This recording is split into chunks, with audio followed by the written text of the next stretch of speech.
Welcome to another edition of Talk City Greensboro, produced by GTN, featuring interviews and events happening around town. It's an easy way to stay in the know while you're on the go.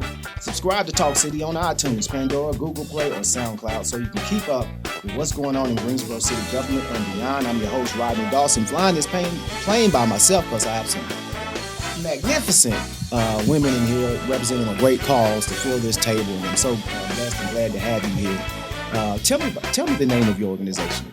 The name of our organization is the Triad Black Faith Leaders and Black Farmers Network. You got a lot of work ahead of you, I can tell. All right, and I'm going to start. Folks that don't know, that was Miss Lolita Watkins. We call her Miss Lolita. She's my OV 31 fellowship classmate. We just graduated. And so, I know the story, but if I give you 60 to 90 seconds, tell me a little bit about yourself, but mainly why you got into this work. Well, I'm a member of St. James Presbyterian Church. I am the co-coordinator of the St. James Presbyterian Church Social Justice Advocacy Ministry. Our church is a Matthew 25 congregation, which means we've decided to join other Presbyterian churches across the country to move beyond the walls of our church to address social issues in our community, eradicating poverty, dismantling racism, attacking or addressing issues such as hunger or poverty. And we decided after the 2020 election that one of the ills in our community that we wanted to focus on was food insecurity. So what we did, we partnered with the beloved Community Center, Reverend Nelson Johnson and Joyce Johnson, because we had just finished some voter engagement work with them. And we had a community dialogue on hunger. And that particular dialogue drew over 60 people in attendance on Zoom. We had about 20 people who contacted us beforehand because they weren't able to attend, stressing to us that they had an interest in working with us to address hunger or in food insecurity, excuse me. So from that, we had a food summit. We had a prayer vigil in downtown Greensboro where we engaged with city and county leaders. And then a series of meetings were held when we addressed hunger with our local officials. And by the summer of 2022, the county commissioners had passed a resolution to implement a food security plan in Guilford County, as well as put in place 4 positions within the county structure to address hunger. So we have been moving along with the county and our faith community and community partners to address hunger in our community. And these events, like you say, you started in 2020, but was it the only prayer breakfast or the community prayer vigil in hunger for food justice? That was back in November of 21. That was exactly. Has there been one since? In terms of a prayer vigil? Right. We have not done that since that time.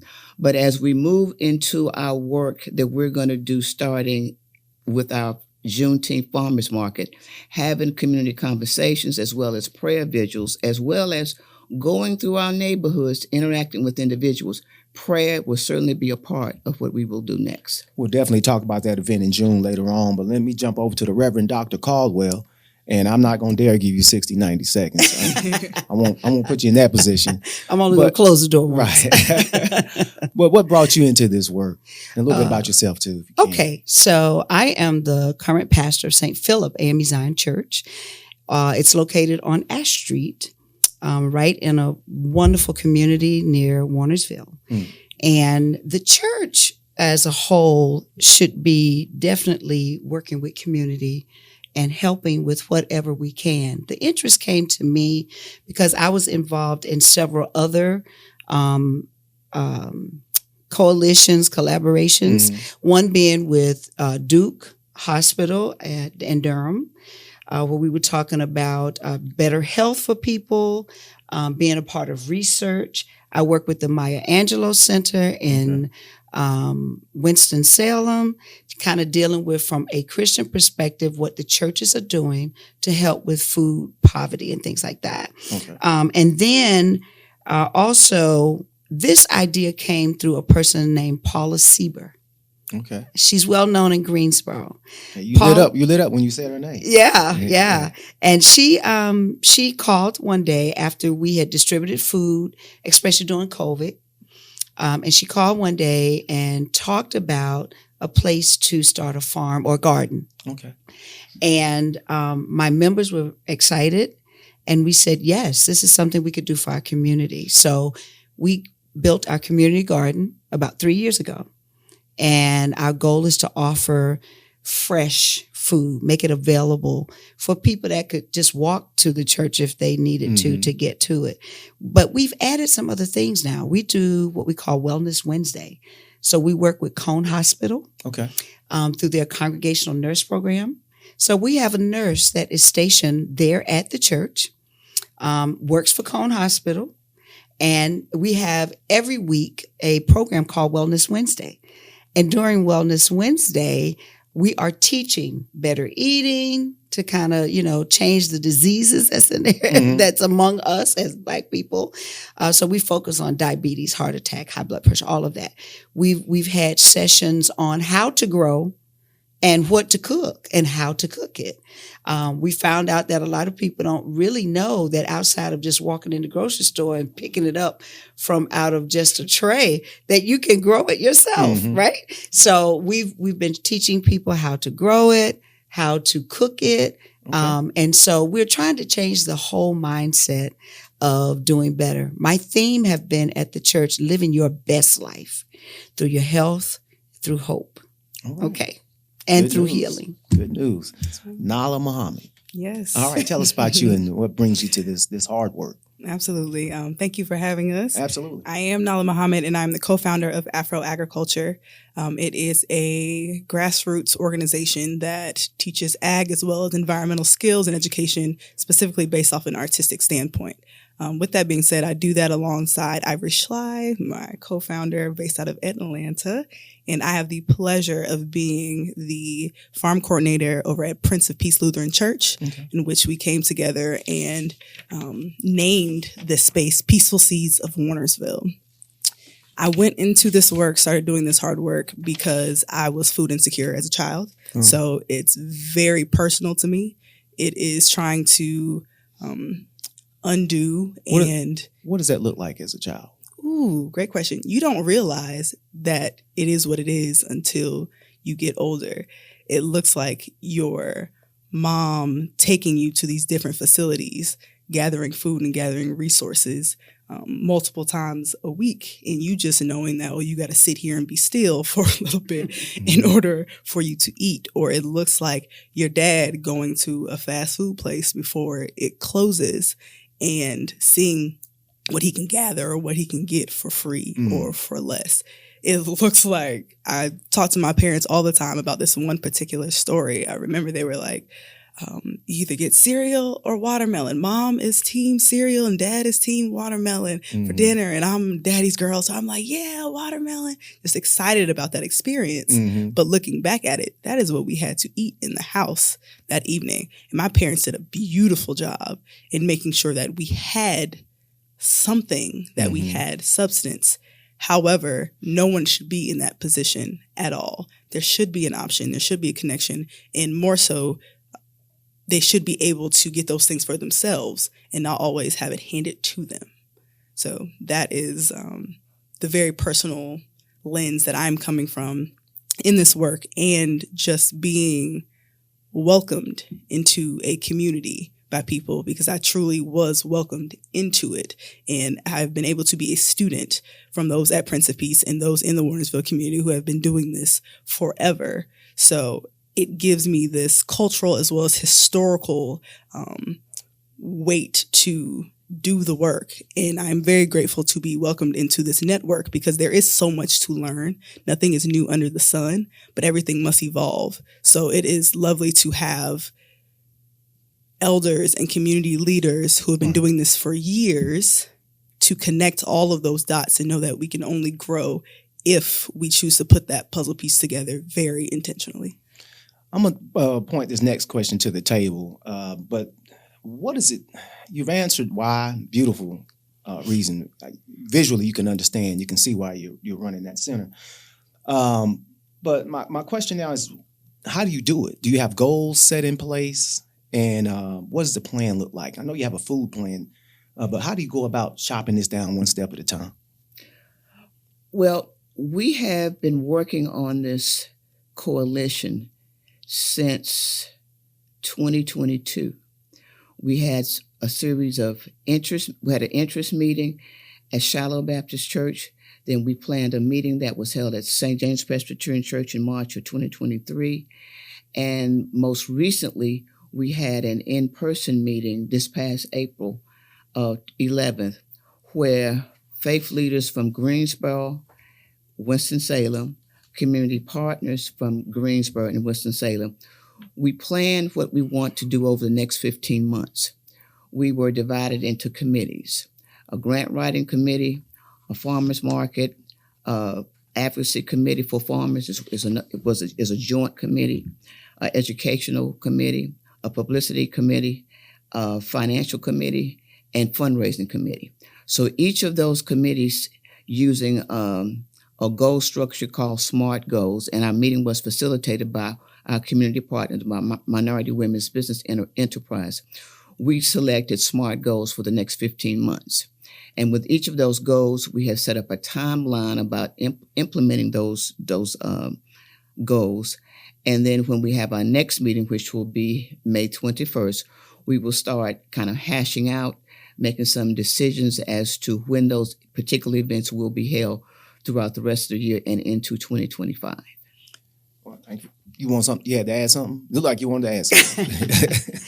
I was just listening to all the things we have to do with our goal That's setting. a lot, yeah. But it was a wonderful experience. And Lolita is talking from just the Black Farmers and Faith Leaders Network. That's just one of the organizations. So I was just thinking when you said that, I've set goals in several of the areas I mentioned that I'm working with. Mm-hmm. But however, for the church and for the garden, we are Methodists, which means changes could come. So the main thing for me is making what we have built sustainable. Mm-hmm. Because you change roles, right? Yes, yeah. yes. Every 2-4 years or something?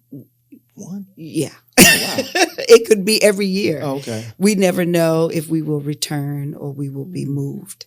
So it's important for you to so making it sustainable is extremely important. So we have a farm manager there, and we've set up the whole health department and the farm department, and we are establishing resources so that they can continue the work that we have started. But it is a big undertaking, and then being connected to other organizations like the ladies that are here today. We're collaborating with each other to continue the work and make sure we grow stronger together.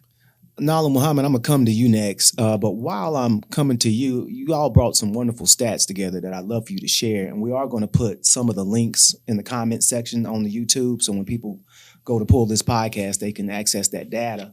But one of the stats I wanted you to elaborate on was about the 13% of North Carolina adults who are in the past 7 days either don't have enough or sometimes don't have enough to eat and things like that. But you talked about sustainability and, changing those roles. So you have to have a foundation in place. And when Ms. Watkins was talking, Ms. Lolita was talking, you had mentioned, we do this and we say we got 15 months. Who holds you accountable? I'm not asking you that question, but it's important because we meet so much and say we're going to do something, but no one holds us accountable. So I want you to bring that out so people can use it as an example. But what I'm bringing to Nallah in a long way, Ms. Muhammad, is how can the people listening help make this overall project in your organization, tell me the name? Afro Agriculture. How can the public help make these things sustainable? How can we support?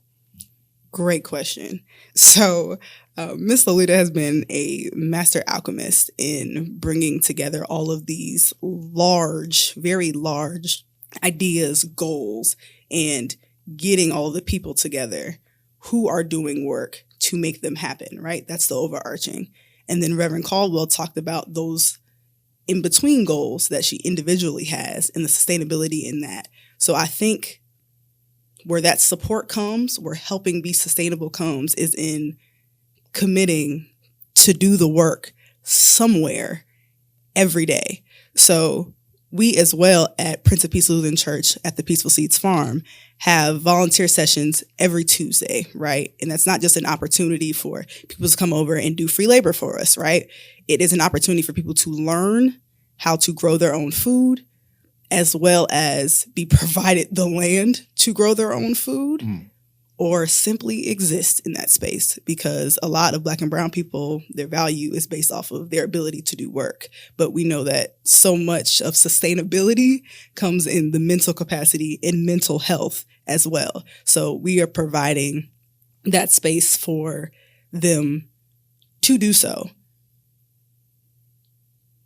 Time, the investment of time from other organizations or community members, even if you are a singular person, investing your time in this space, spreading the word, simply showing up, connecting a dot.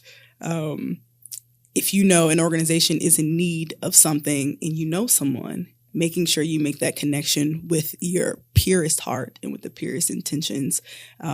Those are ways in which you can help with sustainability. That is one of our goals at Peaceful Seeds. I know that I cannot do that alone, and I do not plan to do that alone.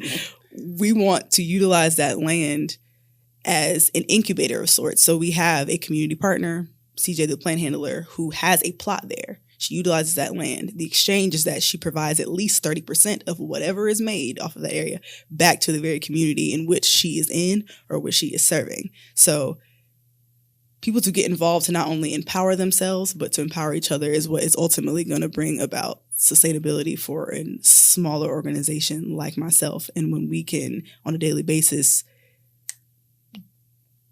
tackle those small goals, that's how we build the bricks, the foundation, like you said, to accomplish the bigger ones. Can I piggyback Yes, off absolutely. of something she said? I love that you said commitment to do the work and definitely time. That's an area that a lot of people are missing. They could learn so much, do so much, and be a part of this movement, okay? I did not mention in the beginning that the good doctor grew up on a farm. And so it speaks to my life because it's who I am. Right. You know, now I didn't talk about that too much because I wasn't trying to stay on the farm. I was trying to leave. Right. And that's the consensus of many of us that grew up on the farm. Let's be honest about that. But we're living in a world and a time when food scarcity is not only for someone that's of low income. It is crazy, the prices that's out there. And just learning how to do it on your own. So I think the other thing, absolutely. So I think the giving of that time, collaborating and being involved.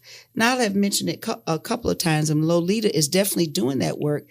Bring your gifts together and let's build what we need for our community and for each other, you know. So I think that time and commitment to the work is what's very important. All right, we're gonna getting short on time here. Speaking of time, the statistics. Do you talk about so people are more aware of the problem? I don't think people understand how prominent it is. Well, I think the statistics that you shared, I'm not going to disagree with or offer any others other than to say hunger is a universal issue, not only here in the United States or in Greensboro, North Carolina. What I've learned through partnership work with the local Guilford County Extension Office and the Food Security Coordinator, Alyssa McKim, as well as Bread for the World, we are seeing now that youth now are particularly affected by hunger.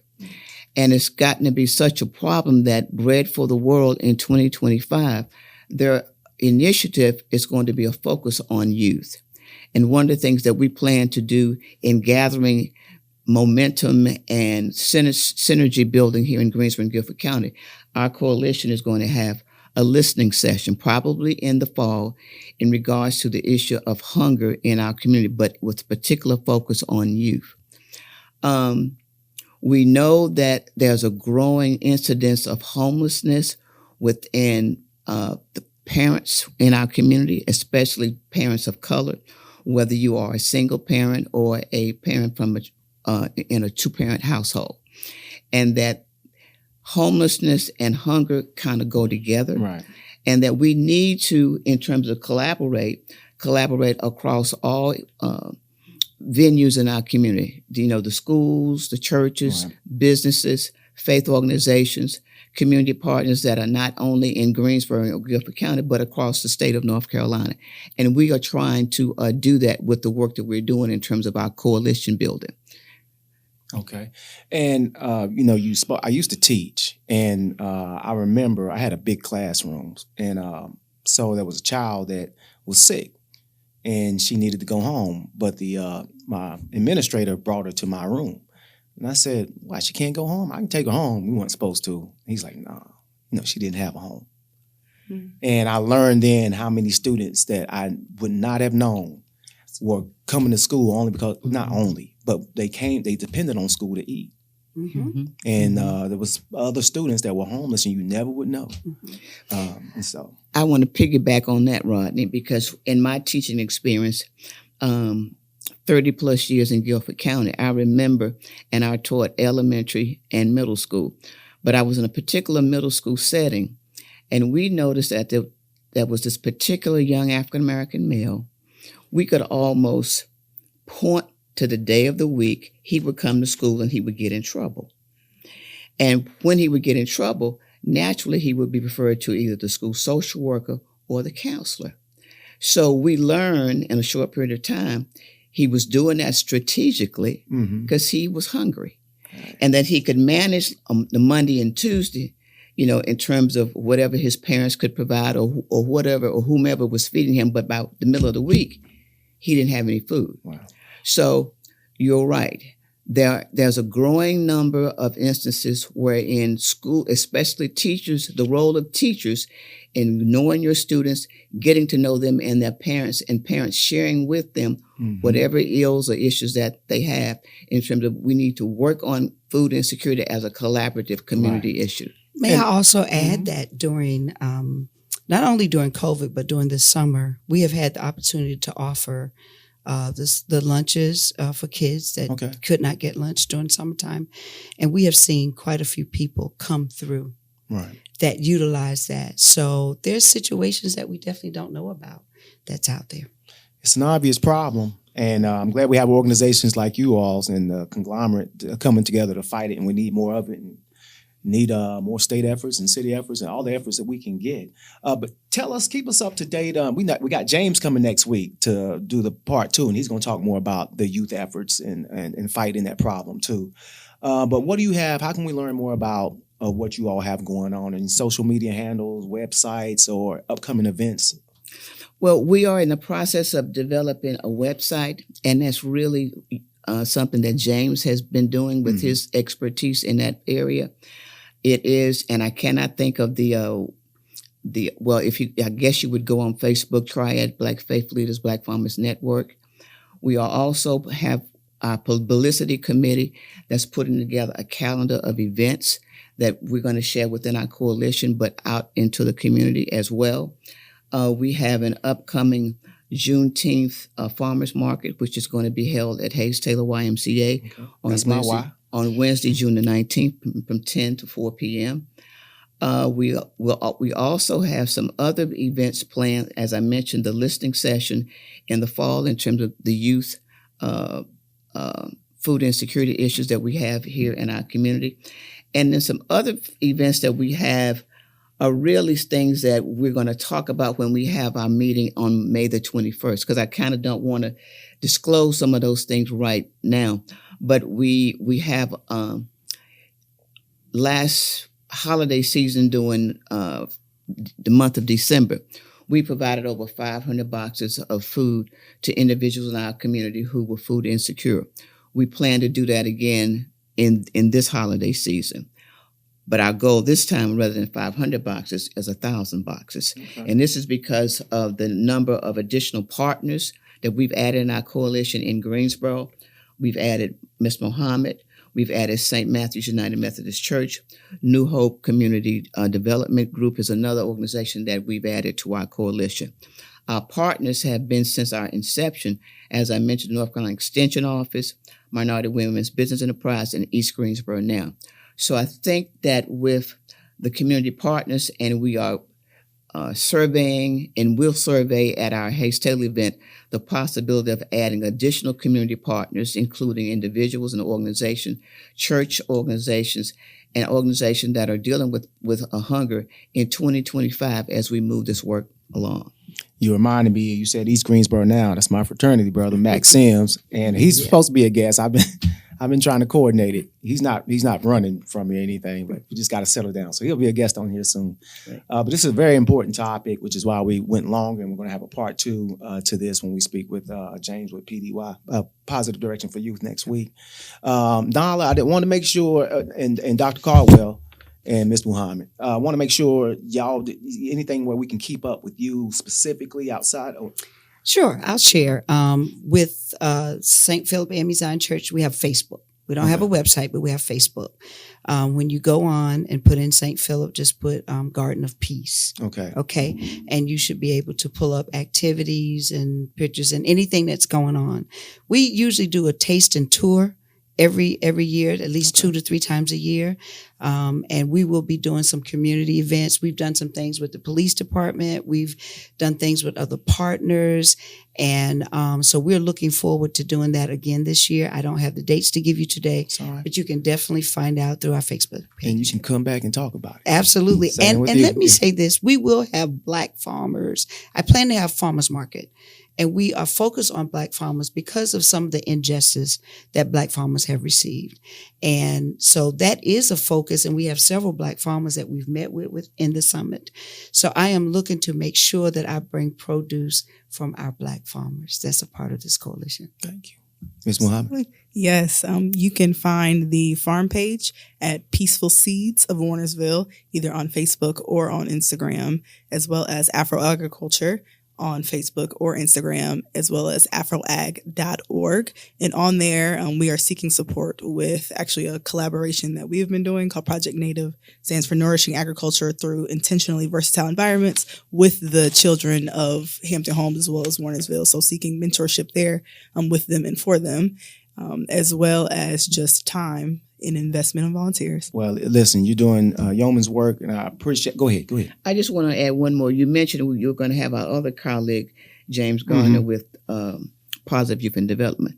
Pat McFoy, New Hope Community Development Group. She's doing some awesome work in the Cottage Grove area. So if you can work her into your schedule as part of this coalition, so she can share about the marvelous work that she's doing with Eastside Park, the Mustard Seed Community Health Center, and Mount Olivet AME Zion Church.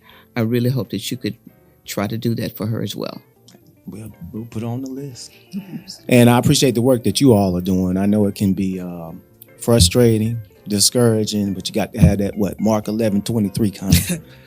And so you're showing that. And so we appreciate you for doing that. But thank you for talking about this on Talk City Greensboro edition. And again, we're going to have part 2 next week with James Garner. But for now, our listeners, you can stay tuned in weekly by subscribing to Talk City Greensboro on iTunes, Pandora, and Google Play.